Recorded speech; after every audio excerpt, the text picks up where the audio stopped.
Olá, amigos! Vocês gostariam de ouvir um fato incrível?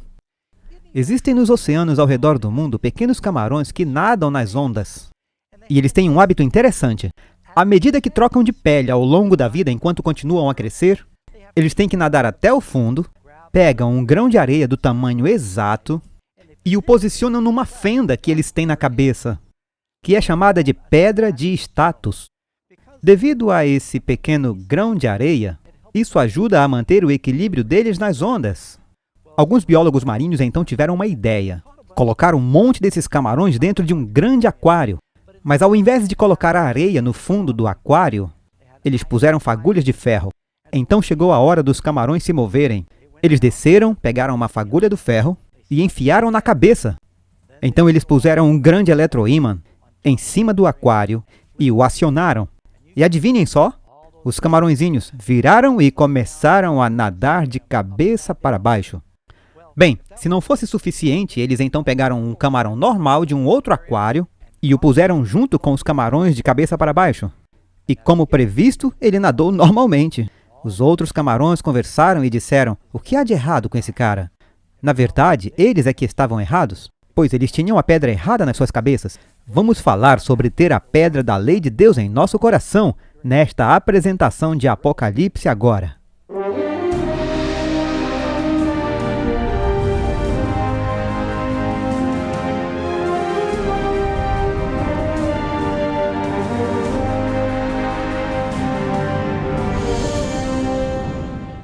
Obrigado, Pastor Ross. E não esqueçam, amigos, vamos voltar fazendo o nosso melhor para responder suas perguntas bíblicas assim que esta apresentação acabar.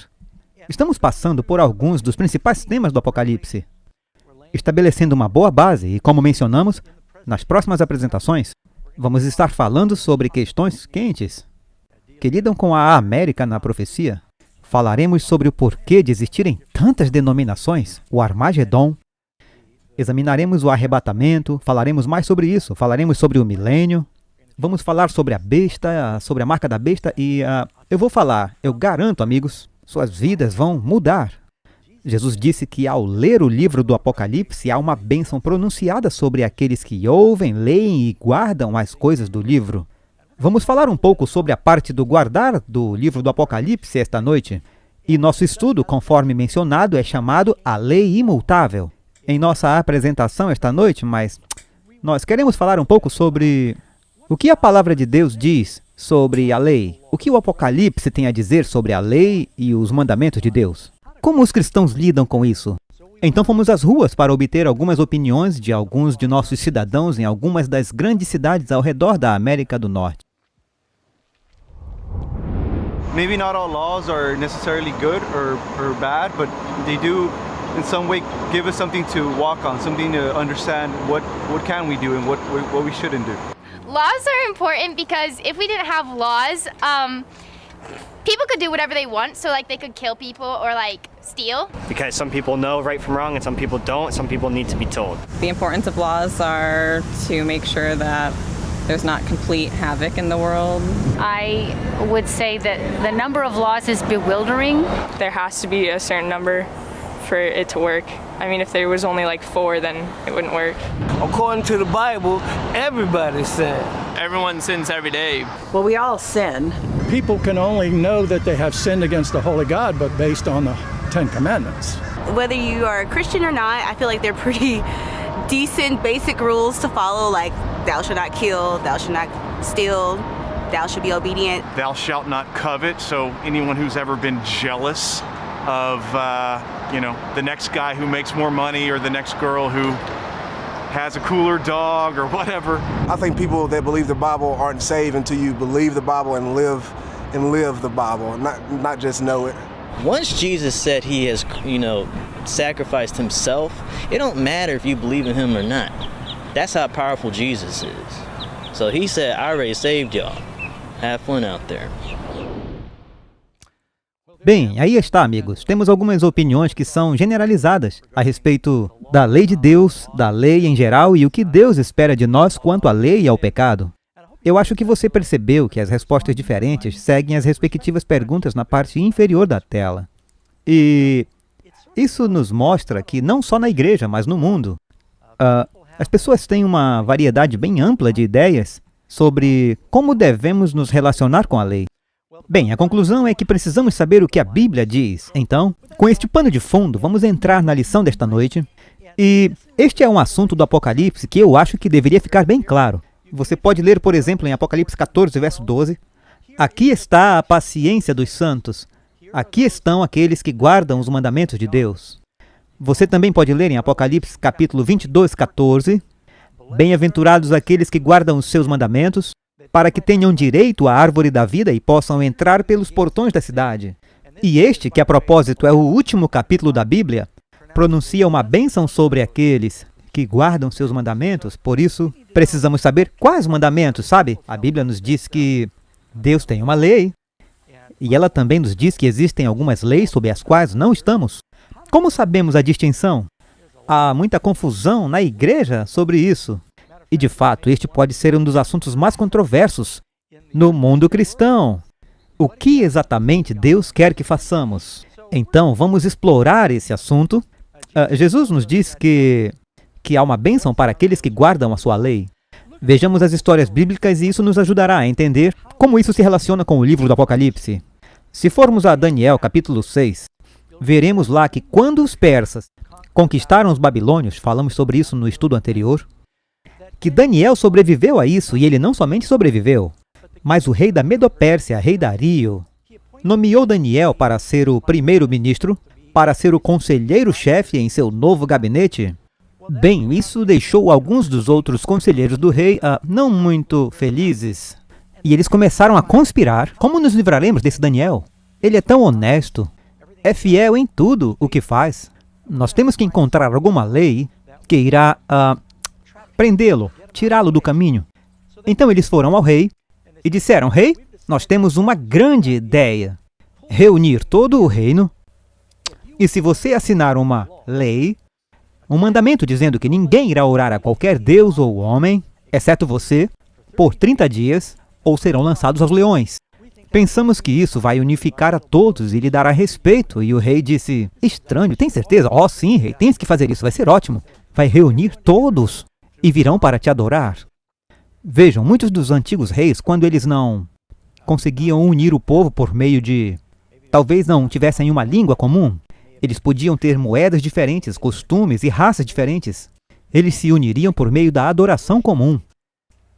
Por isso que alguns dos faraós proclamavam a si mesmos como deuses, e Alexandre o Grande disse que era um deus, e os imperadores de Roma, os Césares, disseram que deveriam ser adorados. E o rei disse: bem, se vocês acham que isso vai mesmo ajudar. Então ele assinou esse decreto, que pela lei dos medos e dos persas não pode ser alterada. Mas ele não percebeu que era uma armadilha para Daniel. Bem, eles circularam a lei. Eles sabiam que Daniel tinha o hábito de orar 3 vezes por dia para Jeová. E, como de costume, a Bíblia diz em Daniel 6, verso 10, um dos grandes versos da Bíblia. Quando Daniel soube que o edito fora assinado, ele entrou em sua casa, e sua janela estando aberta em sua câmara em direção a Jerusalém, ele prostrou-se de joelhos 3 vezes ao dia, e ele orava e dava graças perante seu Deus, como ele fazia antes. Ele não deixaria uma lei governamental impedi-lo de adorar a Deus. Daniel teve que fazer uma escolha. Existe um mandamento. O primeiro mandamento diz: não terás outros deuses diante de mim. Deveria ele guardar os mandamentos de Deus, ou deveria guardar os mandamentos de homens? Se você olhar em Daniel capítulo 3, Nabucodonosor faz uma imagem de ouro. Qualquer um que não orar para esta imagem será morto. Sadraque, Mesaque e Abednego tiveram que orar, tiveram que decidir: nós nos curvamos e adoramos a imagem de ouro do rei, ou nós guardamos o segundo mandamento que diz: não faça isso. Eles decidiram por Deus em primeiro lugar. Deus os libertou. Em Apocalipse diz que o poder da besta vai obrigar todo mundo a adorar, contrariando a lei de Deus. E os que não adorarem não poderão comprar ou vender e, por fim, serão mortos. Então, o povo de Deus precisa saber qual a vontade de Deus, ou serão varridos com as multidões e tomarão uma decisão errada. Bem, você percebe que Daniel poderia ter fechado a janela e orado. Ele não precisava se ajoelhar e orar. Ele não precisava orar em voz alta. Ele não tinha que ir lá em cima. Tudo o que Daniel fez foi anunciar: eu não vou me envergonhar do meu Deus. Ele ajoelhou, abriu sua boca, abriu as janelas, subiu onde todos podiam vê-lo e orou para Deus. E eles o ouviram, o entregaram ao rei, e ele pensou, o que eu fiz? Ele tentou livrar Daniel, mas a lei era a lei. Nem o próprio rei podia quebrá-la. Então o rei deu a ordem e Daniel foi trazido. E eles o lançaram na cova dos leões. E a Bíblia nos diz que o rei falou com Daniel, dizendo, seu Deus, a quem você serve continuamente, ele vai te livrar. Então puseram uma pedra sobre a boca da cova. E em seguida o rei selou-a com um selo do governo. E o rei se foi e passou a noite jejuando no palácio, e nenhum instrumento musical foi trazido perante ele. No início da manhã, ele foi rapidamente para a cova. Ele rompeu o selo, moveu a pedra, e Daniel saiu vivo. Agora, isso não soa familiar, amigos? Tem uma história na Bíblia sobre espiões seguindo Jesus. Eles tentaram prendê-lo e se livrar dele. Eles finalmente o acusaram de quebrar as leis políticas e religiosas. Essas leis, alegando que ele adorava outro Deus além de César. Jesus foi colocado em uma tumba. Colocaram uma pedra na entrada e um selo do governo. Cristo era inocente e ele saiu vivo. O leão, a Bíblia diz que o diabo anda por aí como um leão que ruge, e ele não conseguiu manter Jesus na tumba, assim como aqueles leões não puderam manter Daniel na cova. A Bíblia nos diz que Deus enviou seu anjo e fechou a boca do leão. É uma história real. Agora, nós compartilhamos essa história, é porque ela ilustra como Deus defende e se levanta por aqueles que defendem a sua lei. E a lei de Deus será uma questão importante, segundo o livro de Apocalipse, nos últimos dias com o poder da besta. Então precisamos entender isso porque o fato é que muitas igrejas não ensinam mais os 10 mandamentos. Vamos descobrir o que a Bíblia diz sobre isso, percorrendo todo o caminho, desde o Gênesis ao Apocalipse, e irá culminar com a verdade que se encontra no último livro da Bíblia. Então vamos à nossa primeira pergunta. Pode a lei moral de Deus ser alterada ou revogada? E quando dizemos lei moral, não costumamos usar este termo, mas é uma das palavras para os 10 mandamentos. Está falando sobre o decálogo, e a palavra deca significa 10. As 10 palavras, o decálogo, o código moral, que costumava haver na porta de cada sala de aula quando eu era criança. Eu estudei em escola pública, e eu me lembro, eles diziam que a regra de ouro era amar a Deus, amar ao próximo, e tinha os 10 mandamentos na parede da escola pública. Você acredita nisso? Agora eles dizem que não podem fazer isso para não haver separação entre a igreja e o Estado. Mas essa lei pode ser mudada? O rei da Pérsia não poderia mudar sua própria lei? Sabe, a Bíblia nos diz que Assuero era casado com Esther. Ele fez uma lei em que todos os judeus deveriam ser atacados num certo dia. Ele descobriu então que sua esposa era judia. Ele não poderia mudar sua própria lei. Ele simplesmente fez outra lei, dando-lhes o direito de legítima defesa. Deus pode mudar sua lei? Deus mudaria sua lei? A Bíblia nos diz, Cristo disse que é mais fácil, isso está em Lucas 16:17, é mais fácil passar o céu e a terra do que cair um tio da lei. Um tio é como um tracinho de um T, nos caracteres hebraicos. E novamente, não quebrarei a minha aliança, não alterarei o que saiu dos meus lábios. Os 10 mandamentos são chamados de aliança de Deus. Aqui diz, eu não vou quebrá-la. Além disso, Salmo 111, versos 7 e 8, todos os seus mandamentos são seguros. Eles permanecem firmes para todo sempre. E se isso não for suficiente, só para acrescentar aqui um quarto verso, em Malaquias capítulo 3, verso 6, diz, eu sou o Senhor, eu não mudo. Jesus Cristo é o mesmo, ontem, hoje e sempre. Ele não mudou sua lei. Quando Deus deu sua lei, ele falou com sua própria voz, no alto da montanha, que trovejava e tremia com fogo e relâmpagos. Ele escreveu com seu próprio dedo, na pedra, para ajudar a ilustrar e pontuar a natureza imutável de sua lei. Ele não vai mudá-la. E ele não pode mudá-la. Porque, para que Deus mude a sua lei, ele teria que mudar a si mesmo. Lembre que ele disse, eu sou o Senhor, eu não mudo. A lei de Deus é uma perfeita expressão do caráter de Deus. Vamos só dar uma olhada neste gráfico que eu acredito que ilustra isso. Você verá aqui à esquerda as características de Deus. E, bem, a coluna do meio são as características de Deus. À esquerda estão os versos que falam sobre Deus tendo essas características. À direita estão os versos que dizem que a lei possui características idênticas. A Bíblia diz que Deus é bom e diz que a lei é boa, Romanos 7,12. Isaías 5,16, Deus é santo. Romanos 7,12 diz, a lei é santa. Deuteronômio 32,4, a lei é justa. Deus, nosso Deus é justo, aqui diz que a lei é justa. Mateus 5,48, Deus é perfeito. Salmo 19, verso 7, a lei é perfeita. Deus é amor, a lista continua. Deus é justo, a lei é justa. Deus é verdade, a lei é a verdade. Eu não tenho tempo para todas. Espero que tirem uma foto da tela. Depois você vê. Deus é puro, a lei é pura. Deus é espiritual, a lei é espiritual. Deus é imutável, Deus é eterno. A razão pela qual Deus não pode mudar sua lei é porque Ele é o Senhor, Ele não muda. Ele é o mesmo ontem, hoje e sempre. De acordo com a Bíblia, o que é pecado? Bem, ela nos diz, o pecado é a transgressão da lei. Pecado é quando estamos quebrando a lei de Deus e estamos desobedecendo. Provavelmente a melhor e mais simples definição de pecado é quando nós simplesmente desobedecemos a Deus. Estamos fazendo o que sabemos que a lei proíbe. Se você mentir, está quebrando um dos mandamentos de Deus, e isso é pecado. Se você roubar, quebra um mandamento, é pecado. Na verdade, cada mandamento que você possa imaginar, qualquer lei de Deus que você pensar, o enquadra em um dos 10 mandamentos. Deixe-me ver se eu posso resumir desta forma. Deus é amor. Então aqui há uma palavra, Deus é amor. Então, o amor de Deus divide-se em 2 partes. Diz que devemos amar ao Senhor de todo o nosso coração e amar o nosso próximo como a nós mesmos. Então, esses mandamentos estão divididos. Avançando, temos os 4 primeiros mandamentos que tratam do nosso amor por Deus, e os últimos 6 mandamentos tratam de nosso amor pelo homem. É como se eu tivesse uma cabeça, amor, 2 braços, 10 dedos, exceto que eu não tenho 4 em uma mão e 6 na outra.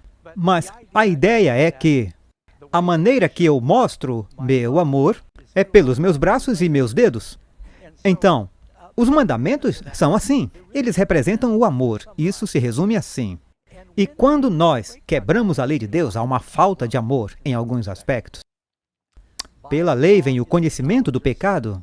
Agora, a razão para isso ser muito importante, amigos, é porque onde não há pecado, não há lei.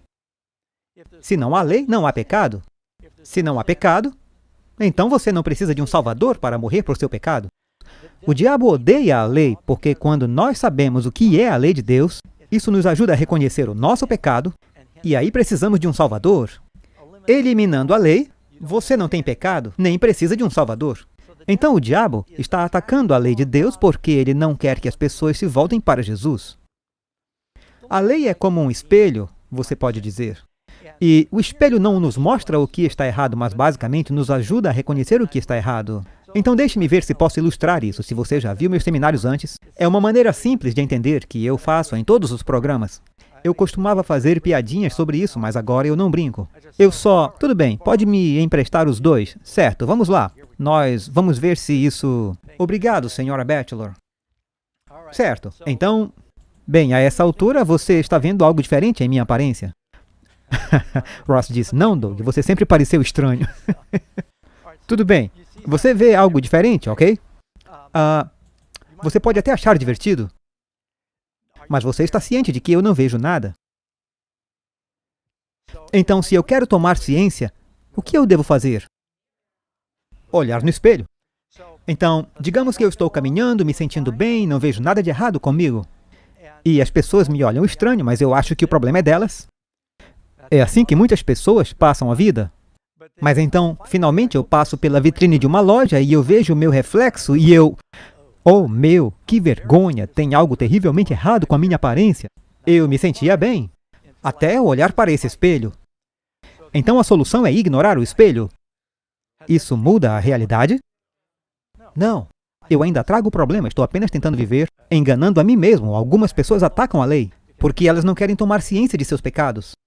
Eu acho que foi Moody quem disse, a Bíblia irá protegê-lo do pecado, ou o pecado irá afastá-lo da Bíblia. Então, se isso me mostrou que há algo de errado com minha aparência e se me fez sentir mal, eu apenas jogo fora, então eu ficarei bem? Não. Então, se ele me revelou, então faria sentido que ele fizesse algo sobre o problema? Então, eu uso o espelho para remover isso? Bem, isso não parece justo, está me fazendo sentir mal, mas não oferece uma solução. Agora, você percebe o que é isso? E o que é isso? Pecado. O que é o espelho? Se a lei apenas revela o nosso pecado, temos um grande problema. Porque o espelho não pode limpar isso, ele só pode me mostrar o que está errado. Do que você precisa? De uma limpeza. O que seria essa limpeza? Há uma razão para eu cortar minha camiseta vermelha hoje. Eu poderia cortar uma branca, mas esta representa o sangue de Jesus. É uma camiseta velha, não se preocupe. Então, se eu usar isso, uma vez eu usei um pincel permanente e foi um grande erro. Se eu usar isso e perguntar, e aí, deu certo? Olha só isso, melhorou. E eu não me importo tanto com o espelho. Na verdade, eu estou começando a gostar um pouco. Porque me ajuda a ver minha condição. Agora, eu aposto que não há uma pessoa aqui na plateia que antes de chegar, quantos se olharam em um espelho antes de sair de casa? Por quanto tempo você se olhou? Mas, você entendeu? Alguns pensam que crer nos 10 mandamentos é legalismo. Mas não é legalismo, já que a lei não nos salva. Legalistas são aqueles que ensinam que a lei salva. A ideia é que a lei existe para nos mostrar a nossa necessidade de Jesus. E precisamos continuar a consultá-la. Todos os dias nos olhamos no espelho, não é? Eu sei que algumas culturas na história não tinham um espelho prontamente acessível, mas, mesmo de volta à Bíblia, ela nos diz que a lei é um espelho. Eles a possuíam. Ela mostra o seu reflexo. E você continua a verificar e diz, eu estou seguindo a Deus? Você não fica olhando e vendo o seu pecado para começar a guardar a lei. Mas há um momento para um autoexame. 2 Coríntios nos diz que cada homem examine a si mesmo se ele está na fé. A lei é um espelho. Qualquer homem que olha para esta lei perfeita permanecendo nela, então continuamos vindo a Jesus, já que precisamos de sua limpeza que ocorre regularmente. Pergunta 3. A que lei 1 João 3, verso 4 se refere? Agora, quando João diz, o pecado é a transgressão da lei, em 1 João 3, 4, que lei é essa? Bem, aqui lemos, eu não saberia o que é pecado, senão pela lei, pois eu não saberia o que é a cobiça se a lei não dissesse, não cobiçarás. Então, olhamos para a lei, e aqui não está falando sobre todas as leis cerimoniais, ela está se referindo especificamente a um dos 10 mandamentos. Sabe, eu vi alguns fatos incríveis e existe todo tipo de lei no mundo. E há várias leis na Bíblia. E você pode se perguntar, quais leis devemos guardar? A América tem algumas leis bem estranhas em seus códigos. Em Washington, um cão não pode latir após as 18. Em Nashville, é proibido tomar banho em uma fonte da cidade. Mas eu já vi pessoas fazendo isso. Em Salt Lake, Utah, é ilegal carregar um violino em uma sacola de papel. Eu não faço ideia, mas obviamente alguém aprontou com um violino num saco de papel. Em Blythe, Califórnia, o cidadão não pode usar botas de cowboy a menos que ele realmente tenha 2 vacas. No Kentucky, é ilegal carregar sorvete no bolso de trás. Agora, eu não sei a história por trás disso, mas deve ter acontecido algo. Neste aqui também. Em Michigan, é ilegal pôr um gambá na mesa do seu chefe. Alguém realmente tinha que votar por isso. No Canadá, é ilegal emprestar seu aspirador de pó para o seu vizinho. Esta é apenas uma pequena amostra de leis bizarras já decretadas. Mas a lei dos 10 mandamentos é de uma categoria única em si mesma. Deus, em aproximadamente 300 palavras, resumiu sua vontade para toda a humanidade. E eu fiz uma série inteira sobre os 10 mandamentos e 10 apresentações não foram suficientes porque era muito ampla e muito abrangente. Qualquer pecado, de alguma forma, se encaixa num desses 10 princípios. Isso, na verdade, simplifica as coisas, e nós precisamos dela hoje? É a pergunta. Agora, na verdade, esta é uma revista antiga, mas eu lembrei de tirar uma foto e fiquei tão chocado. Revista Time, de agosto de 1994. A infidelidade pode estar em nossos genes, basicamente significa não se culpe por ser infiel ao seu cônjuge, porque, afinal, descendemos de macacos e eles nem sempre são monogâmicos. As pessoas começaram a pensar, tudo bem, então eu posso agir como um macaco? Mas, sabe, as consequências disso não foram boas. Só para te dar um exemplo de como a América, em particular, tem se afastado de Deus. Em 1867, uma média de apenas 3% das pessoas se divorciaram. E isso foi entre 1867 e 1879. Em 1898 foi para 7%.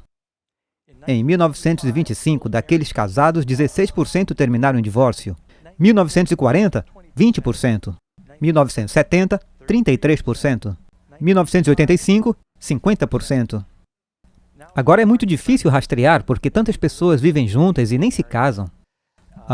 Alguns, quando se separam, nem mesmo se incomodam em se divorciar oficialmente. Então, as estatísticas são meio assustadoras. Agora, felizmente, isso está melhor nos lares cristãos. Agora, eu tenho que reafirmar que essa foi uma pesquisa da Barna que diz que, entre os cristãos que realmente frequentam a igreja, eles têm uma expectativa muito melhor ou o casamento mais duradouro. Taxa de sucesso. Este é o termo que eu estava procurando. Eu me lembro, só para dar um exemplo de a que ponto a cultura chegou. Voltando em 2014, eu acredito que Ashley Madison era um site que encorajava as pessoas, 2015, encorajava as pessoas a terem romances. Dizia, a vida é curta, tenha um caso. E uma empresa ficou tão indignada com isso que um grupo chamado Equipe de Impacto hackeou o site deles, roubaram os dados dos usuários e ameaçaram torná-lo público a menos que fechassem o site porque acharam horrível encorajar as pessoas a quebrarem seus votos de casamento. Ashley Madison pensou, estão blefando. E eles então liberaram 25 gigabytes de dados da empresa, incluindo os detalhes dos usuários. E muitos perfis foram modificados e descobriram que havia 37 milhões de pessoas cadastradas naquele site. 5 milhões eram mulheres. O restante eram homens. Pessoas que estavam brincando com a ideia de ter um caso. Fizeram uma pesquisa. O YouGov entrevistou 1.000 americanos. Eles descobriram que 21% dos homens e 19% das mulheres admitiram que traíram seus parceiros. Vale mencionar que 7% disseram preferir não responder a pergunta. A Bíblia diz que você não deve adulterar. Furto em loja. O maior prejuízo que os varejistas têm é de pessoas roubando e, infelizmente, 36% de todas as perdas das empresas são de roubo interno. Pessoas que falham na integridade. Eu ouvi sobre um pregador que passou pela Escócia e ele viu um grande reavivamento. Ele estava trabalhando nos estaleiros e pregando para os operários e houve um tremendo avivamento e o Espírito Santo agiu. Isso originou um grande problema. Muitos operários trouxeram de volta ferramentas e suprimentos que haviam roubado de seus patrões. Foi preciso construir armazéns para pôr tudo. Porque o Espírito Santo os convenceu sobre o roubo deles. Mas, sabe, se a lei não for exaltada, ai do povo. E eu me lembro que, na verdade, eu conheço um pastor de uma igreja. Ele veio e me escutou pregar este sermão sobre a lei de Deus e disse, bem, eu não quero ser um legalista. E então ele tirou os 10 mandamentos da parede em sua igreja. E ele disse a seus membros, nós não estamos sob a lei, estamos sob a graça. E isso causou uma grande confusão em sua congregação. Não está acontecendo só na cultura, está acontecendo na igreja. E o crime em nossa sociedade está assombroso. A cada centena de horas morrem mais jovens nas ruas do que os mortos na guerra do Golfo Pérsico. Eu acho que eu já mencionei esse fato antes. A faixa etária dos 18 anos que cresce vendo TV em casa testemunhou 200 mil atos de violência, incluindo 40 mil assassinatos na TV. E eu acho que todos nós já ouvimos histórias repetidas de jovens que se viciam em jogos violentos. Então eles saem em público e reproduzem o comportamento que viram no videogame. Ou eles reproduzem o comportamento descrito nessas músicas violentas que eles estão ouvindo. Foi o que aconteceu em Columbine. Teve um jovem que costumava jogar este jogo chamado GTA. Ele saiu, roubou o carro da polícia e matou o policial. E depois começou a dizer frases do jogo. Portanto, se nossa cultura está saturada com ilegalidade, então não deveríamos estar surpresos se isso está afetando a moral das pessoas. O povo de Deus precisa mais uma vez descobrir os mandamentos de Deus. E Jesus? Um cristão deve ser um seguidor de Cristo. Então, o que Jesus fez? Jesus guardou os 10 mandamentos? Esta é uma boa pergunta. E a resposta certa é: eu tenho guardado os mandamentos de meu Pai e permaneço no seu amor. As pessoas dizem que ele só guardou os mandamentos porque ele teve que cumpri-los em nosso sacrifício. Não. A Bíblia diz que ele nos deu um exemplo, devemos andar como ele andou. Um cristão é um seguidor de Cristo. Quantas pessoas pecaram? E eu devo esclarecer isso. Você sabe que estamos todos juntos nessa. Todos pecamos, menos Jesus. Porque todos pecaram e destituídos estão da glória de Deus. Cada um de nós pecou. E eu me lembro de ouvir sobre esta senhora que estava enviando uma Bíblia da família, uma grande Bíblia da família para alguém. Em outro estado, ela foi ao correio e levou uma caixa bem grande. E o funcionário perguntou, há alguma coisa quebrável aqui? E ela disse, apenas os 10 mandamentos. Então, todos nós pecamos, todos nós quebramos a lei de Deus. E a penalidade é bem séria. Qual é o castigo por viver a vida em pecado? O salário do pecado é a morte. E se você pensa sobre isso, estamos todos sob pena de morte. Se todos pecaram, a Bíblia diz que todos nós tomamos o nosso próprio caminho, e o Senhor tomou sobre si a iniquidade de todos nós. Não há nenhum justo, ninguém, nenhum. Agora você sabe que alguns podem dizer, bem, eu não creio que eu quebrei toda a lei, mas a Bíblia nos diz que quem quebra um mandamento, na verdade, é culpado de todos, porque o problema do pecado é, na verdade, um problema no coração, e isso apenas se manifesta de maneiras diferentes. Eu tenho uma teoria. Eu acho que todos nós somos o que você chamaria de viciados em pecado. E o que eu quero dizer com isso é que nascemos onde fomos projetados por Deus para ser dependentes de Deus. Fomos projetados por Deus para que não tenhamos alguma felicidade ou satisfação a menos que tenhamos Deus no interior. E se não tivermos Deus dentro de nós, então a pergunta de verdade será, qual é o seu vício? As pessoas são viciadas em drogas, sexo, comida, trabalho. Alguns estão envolvidos em relacionamentos codependentes muito prejudiciais à saúde. Outros são viciados em compras. Tem de tudo. É uma enxurrada de diferentes vícios que as pessoas podem ter. Mas se você não está onde Deus é a sua maior alegria e nem está buscando primeiro o seu reino e a sua justiça, a outra questão é qual é o seu vício. Porque a menos que Cristo entre em nossa vida e preencha esse vácuo, estaremos tentando preenchê-lo com outra coisa. E isso se manifestará em alguma forma de pecado, alguma forma de egoísmo ou alguma forma de doença mental ou espiritual, e isso sempre leva à morte. Alguns dizem que os 10 mandamentos não são obrigatórios no Novo Testamento. O que Jesus diz sobre isso? Se queres, pois, entrar na vida, faça o quê? Guarde os mandamentos. Agora, nesta história em particular, um jovem rico governante veio a Jesus e lhe disse, bom mestre, que boas ações eu devo fazer para ter a vida eterna? E Cristo disse, por que você me chama de bom? Não há ninguém bom, exceto um, e esse é Deus. Mas se você quiser entrar na vida, guarde os mandamentos. E ele disse, quais? Cristo então começa a citar os 10 mandamentos que estão ligados ao relacionamento do homem com seu semelhante. Ele interrompe Jesus e diz, todos esses eu tenho guardado, o que me falta? Ele disse, siga seu caminho, venda o que tem, dê aos pobres, você terá um tesouro no céu, tome a sua cruz e me siga. E ele foi embora triste, porque possuía grandes posses. Ele pensou que era bom, eu guardo tudo desde a minha juventude. Só que ele não amava o próximo, mas estava acumulando riqueza. E quando Jesus lhe disse, entregue tudo, ele disse, não, Deus, você não é o meu tesouro. Meu tesouro está no banco. Muitas pessoas dizem, eu amo o Senhor, até que o Senhor toca na coisa que realmente é o ídolo nas suas vidas. Então é isso que é a idolatria, pôr qualquer coisa no lugar de Deus. Jesus disse, se você me ama, guarde os meus mandamentos. E eu vou orar ao Pai e Ele enviará outro Consolador, mesmo o Espírito da Verdade. O Espírito Santo é dado àqueles que amam a Deus. Então, se não amarmos a Deus, Ele não pode nos confiar ao Espírito Santo. Em Atos nos diz que Deus dá o Espírito para aqueles que lhe obedecem. Ele nos dá o Espírito para nos ajudar a obedecer, mas o poder do Espírito é dado de forma especial para aqueles que estão dispostos a obedecer. Então, como é possível guardar os mandamentos? E eu acho essa uma pergunta muito importante. Deus enviou o seu próprio Filho, condenou o pecado na carne, para que as justas exigências da lei sejam satisfeitas em nós. Antes de Cristo entrar em nossos corações, somos motivados pelo egoísmo. Mas quando passamos pelo novo nascimento e nos apaixonamos pelo Senhor, aí é outra história. Aí queremos fazer as coisas que agradam a Deus. Todas as nossas atitudes mudam. Não apenas não queremos estar perdidos e ir para o céu, mas além disso, desejamos não fazer nada que vá decepcionar Deus. Uma pessoa alcança uma maturidade espiritual verdadeira quando ela tem a experiência de Paulo, onde ele diz, Mesmo que eu possa estar perdido, eu quero que Israel seja salvo. E Moisés disse: tira o meu nome do livro da vida, Senhor. Quanto ao seu nome, salva o seu povo.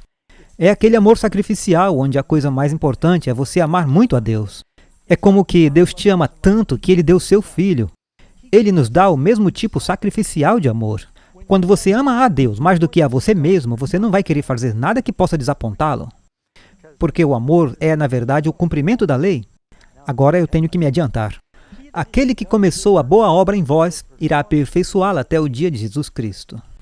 Como já mencionamos, enquanto seguirmos a Deus, Ele continuará a crescer em nossas vidas e a preencher nossos corações com sua vontade. Posso todas as coisas em Cristo que me fortalece. Agora, aqui há um princípio.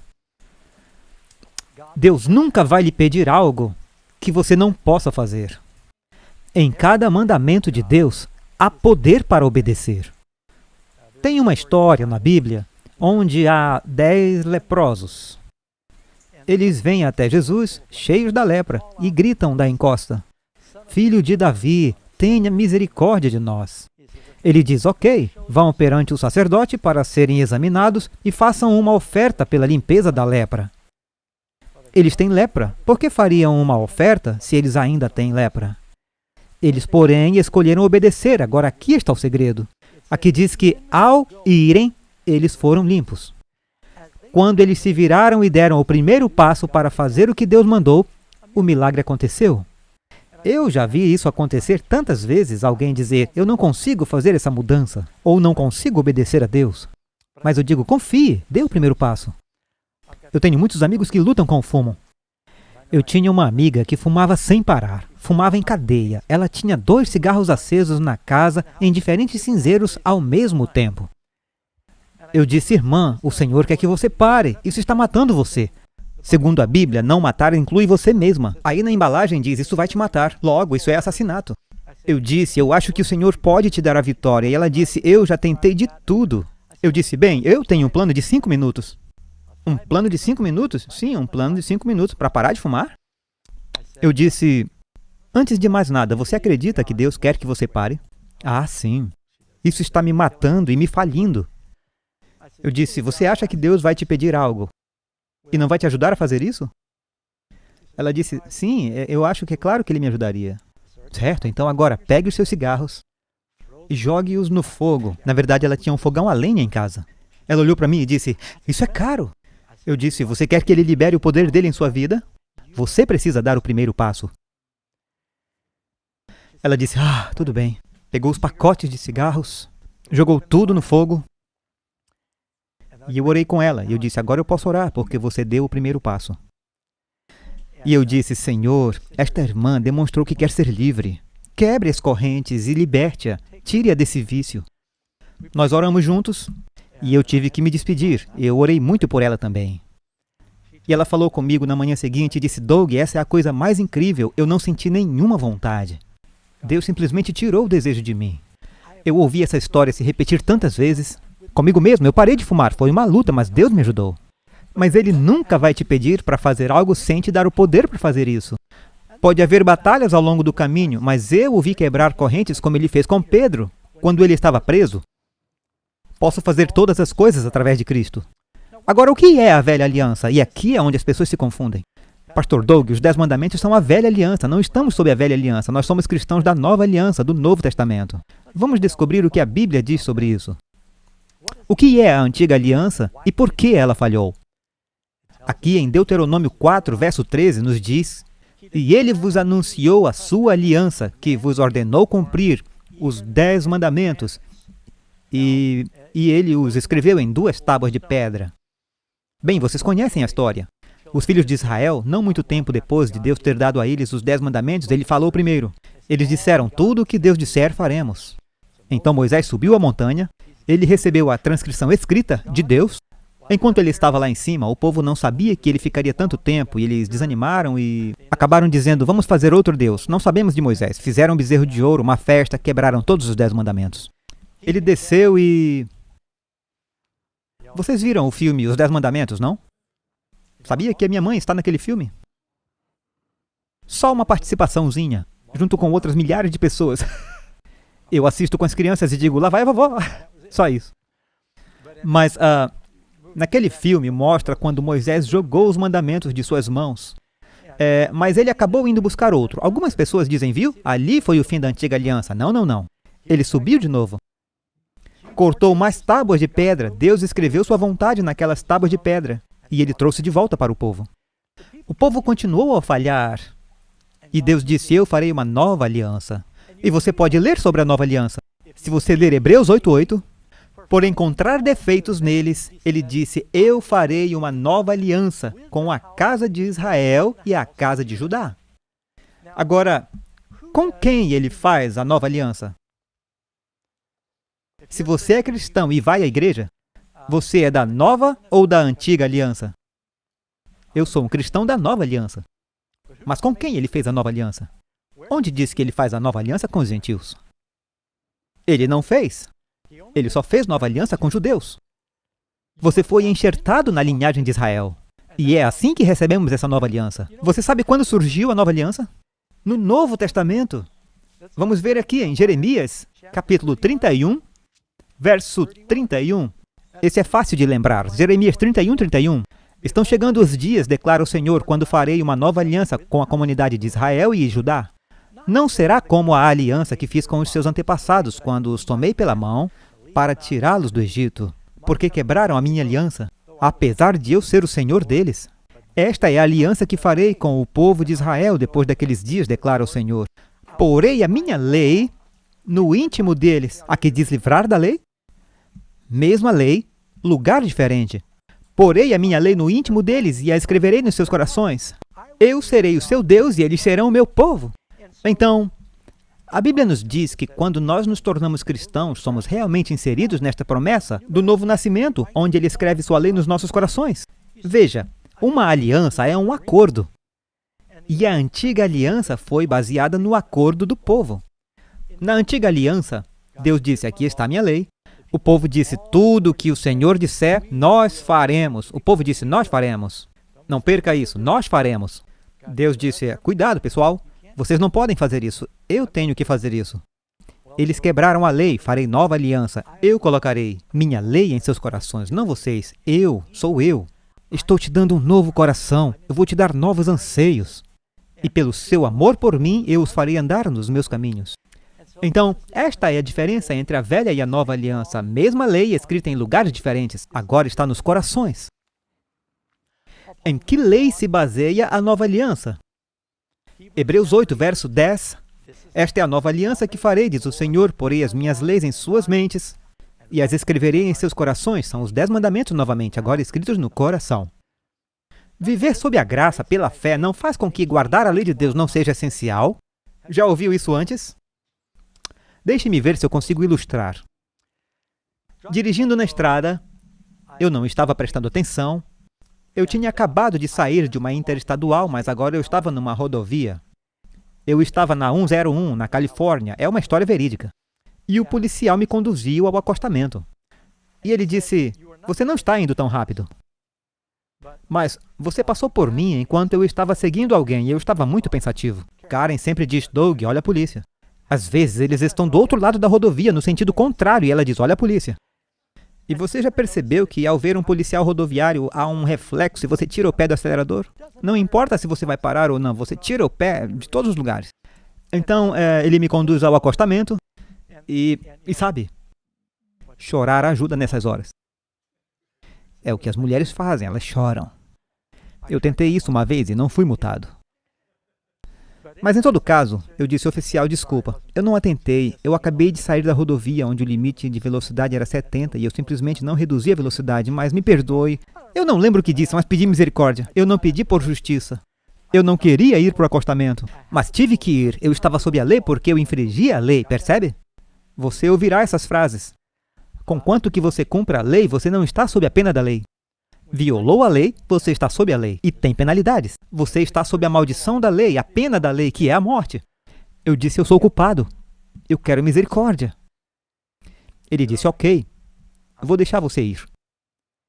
E eu disse, louvado seja o Senhor, eu não estou mais sob a lei, agora estou sob a graça. Então, enquanto ele voltava para o seu carro, eu liguei meu motor, meti uma segunda Girei e espalhei cascalho em todo o seu carro.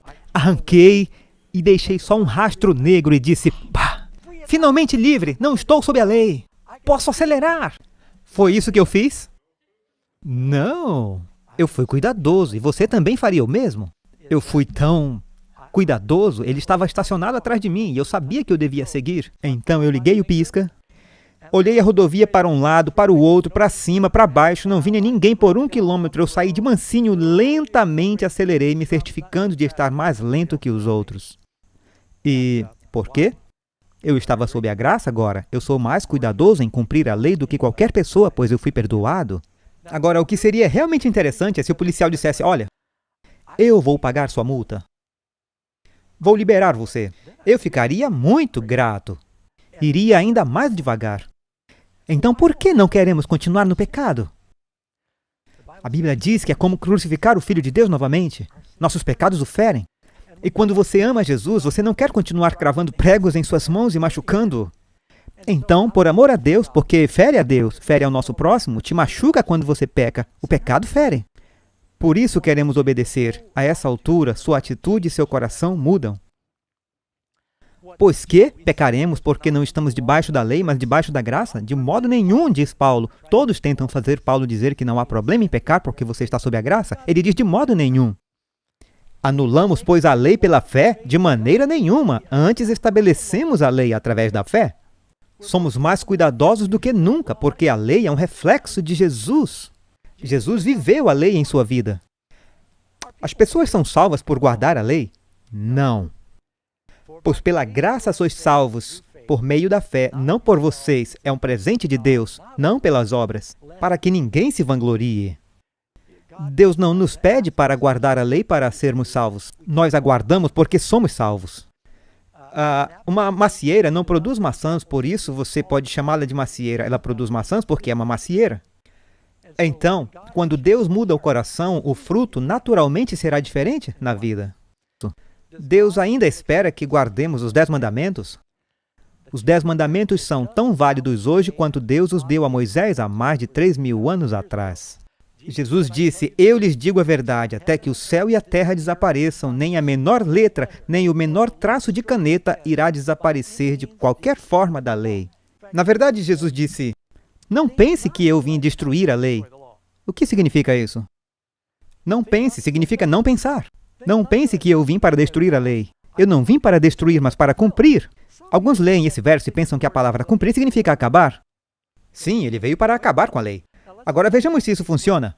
Não pense que eu vim para destruir a lei. Eu não vim para destruí-la, mas para acabar com ela. Isso não faz sentido. O que significa cumprir? Significa encher, preencher completamente. Quando Jesus veio a João Batista para ser batizado, João disse: Senhor, eu preciso ser batizado por ti. Jesus disse: convém que façamos assim para cumprir toda a justiça. Isso significa acabar com a justiça? Deixe a própria Bíblia se explicar. Cumprir é completar plenamente. Jesus veio cumprir a lei plenamente. Ele veio para magnificar a lei. A Bíblia nos fala nas profecias que o Messias veio para magnificar a lei e torná-la honrosa. Billy Graham também tem essa citação, eu creio que seja das notícias diárias de Dallas, já tem vários anos. Mas algumas pessoas religiosas que eu conheço me falam que os 10 mandamentos fazem parte da lei e não se aplicam a nós hoje. São parte da lei que não se aplicam a nós hoje. Eles dizem que os cristãos estão livres da lei. Isto está certo? E a resposta? Não, não está certo. E espero que vocês não sejam enganados por essas falsas opiniões. É muito importante que os cristãos entendam o que a Bíblia quer dizer quando diz livre da lei. Certamente não significa que eles estão livres das obrigações da lei moral, novamente os 10 mandamentos, e que eles estão livres para pecar. Veja, a palavra lei é usada no Novo Testamento escrita em 2 sentidos. Às vezes se refere à lei cerimonial do Antigo Testamento, o que se refere a questões rituais e regulamentos relativos a alimentos e bebidas e coisas desse tipo. Mas a lei dos 10 mandamentos ainda é obrigatória. A lei cerimonial era de um personagem passageiro e foi concluída quando Cristo veio. Desta lei, os cristãos estão de fato livres. Mas o Novo Testamento fala da lei moral, que é um caráter permanente, imutável, que está resumido nos 10 mandamentos. Não tem como discordar. É como Dwight Moody também disse em seu livro Wanting, na página 15. Os mandamentos de Deus dados a Moisés no Monte Horebe são tão obrigatórios hoje como sempre foram desde o tempo em que eles eram proclamados aos ouvidos do povo. Você pode perguntar, pastor, por que demora tanto neste ponto? Porque eu encontro cristãos e eu os ouço no rádio o tempo todo dizendo: Deus não quer que guardemos os 10 mandamentos porque não estamos sob a lei. E se você realmente pensar sobre isso, é ultrajante. Eu fiz uma entrevista na TV, um debate com um casal ministerial no domingo e outro pastor amigo meu e eles disseram: Pastor Doug, ouvimos sua apresentação sobre lei, você está ensinando legalismo. E eu disse: você acha que Deus quer que guardemos os 10 mandamentos? Eles disseram: não, ninguém pode cumprir a lei. Deu vontade de dizer: quase você está quebrando. Mas eu não disse isso. Eu acho que ele teria dificuldade em dizer à sua esposa: não espere que eu não cometa adultério. Não espere que eu não roube. E se continuarmos, eu direi por que existe tanta tensão sobre este assunto. As pessoas estão lutando com este problema. Talvez seja o que nós chamaríamos de cristão acéfalo. Deus proclama da montanha: voz trovejante, escreve com o dedo, escreve na pedra, dá às pessoas e diz: essa é a minha vontade. A Bíblia diz: nem todos que dizem Senhor, Senhor entrará no reino, mas aqueles que fizerem a vontade do meu Pai no céu. A vontade de Deus é a lei de Deus. Espera, eu pulei a pergunta. O que motiva uma pessoa a obedecer à lei de Deus? Portanto, o amor é o cumprimento da lei. Romanos 13:10. Amarás o Senhor teu Deus de todo o teu coração, de toda a tua alma e de todo o teu entendimento. E se você tem problemas de obediência, o seu problema maior é o de amor. Se você conhece a Deus melhor, você vai amá-lo mais. Se você o ama mais, você vai obedecê-lo melhor. Simples assim. Este é o amor de Deus. Isto é o Novo Testamento. Isto é o amor de Deus, que guardemos seus mandamentos. E João diz que seus mandamentos não são pesados. Posso ser um verdadeiro cristão sem guardar os mandamentos? O que a Bíblia diz? Por meio disso, sabemos que o conhecemos, se guardarmos seus mandamentos. Anos atrás, tinha um adesivo de para-choque que dizia: cristãos não são perfeitos, só perdoados. E depois eu vi alguém que tinha um adesivo que dizia: se você ama Jesus, dê seu dízimo. Pode buzinar. Todos esses adesivos de para-choque: se você ama Jesus, buzine. Bip, bip. Mostrar meu amor por Jesus, bip, bip. Isso é fácil. Mas dizia: quer mostrar seu amor por Jesus? Doe. Seja obediente. Aquele que diz que o conhece e não guarda seus mandamentos é mentiroso, e a verdade não está nele. Há leis no Antigo Testamento que não são mais obrigatórias. Falamos o tempo todo, está correto. Quais são? Efésios 2:15. Anulando a lei dos mandamentos contida nas ordenanças, as leis cerimoniais que giravam em torno do santuário e dos seus serviços, do sistema sacrificial, a circuncisão, essas coisas já passaram, elas foram pregadas na cruz. Os sábados anuais, as ofertas de carne, de bebidas, etc. Havia sábados anuais, as festas como Páscoa, Dia da Expiação, Festa dos Tabernáculos, essas coisas foram todas cumpridas em Cristo.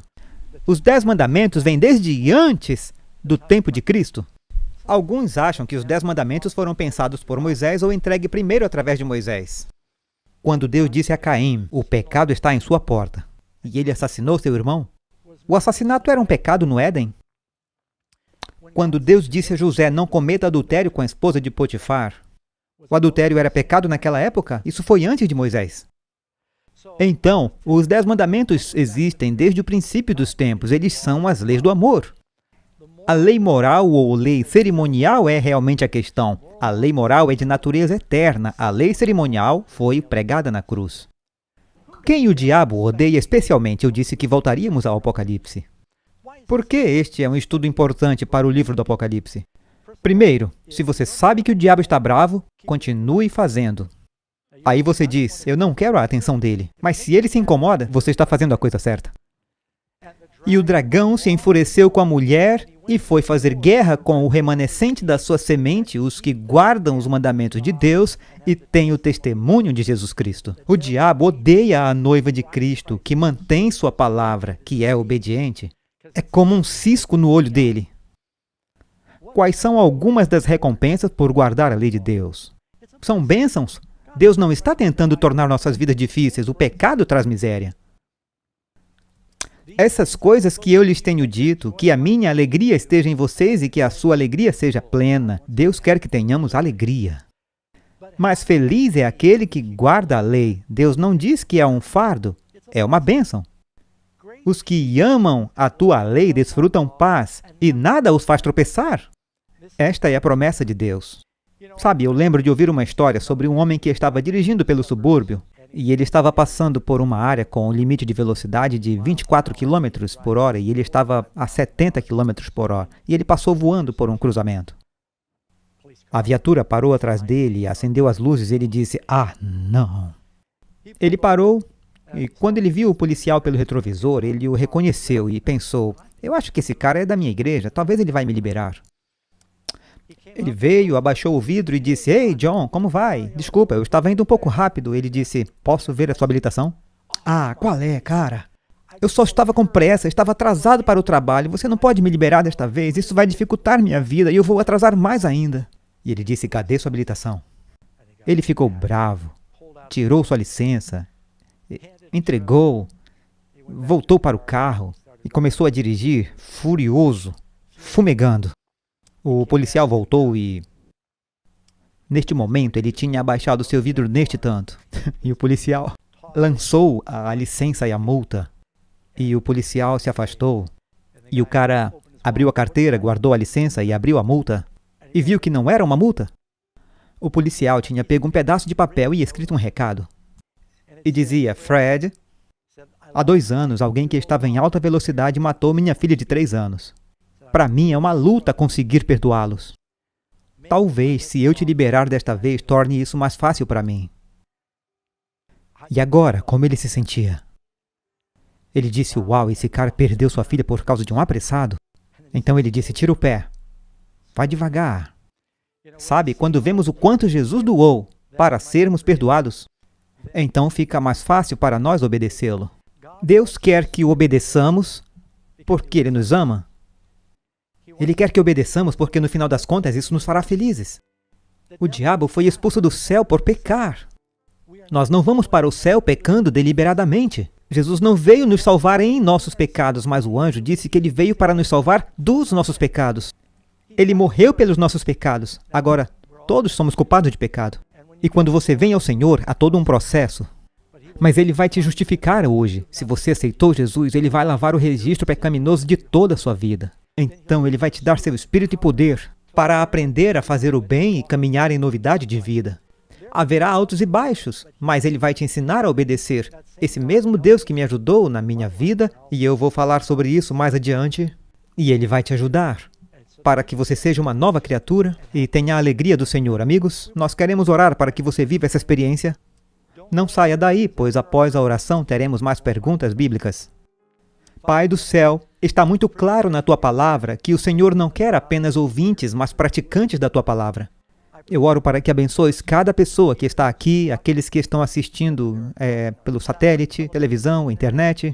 Que Teu Espírito fale em seus corações agora e que eles escolham entregar suas vidas a Ti e permitam que Tu lave seus pecados, encha seus corações com amor e dê a eles o novo nascimento, para que eles possam caminhar em novidade de vida. Nós Te agradecemos e oramos em nome de Jesus. Amém.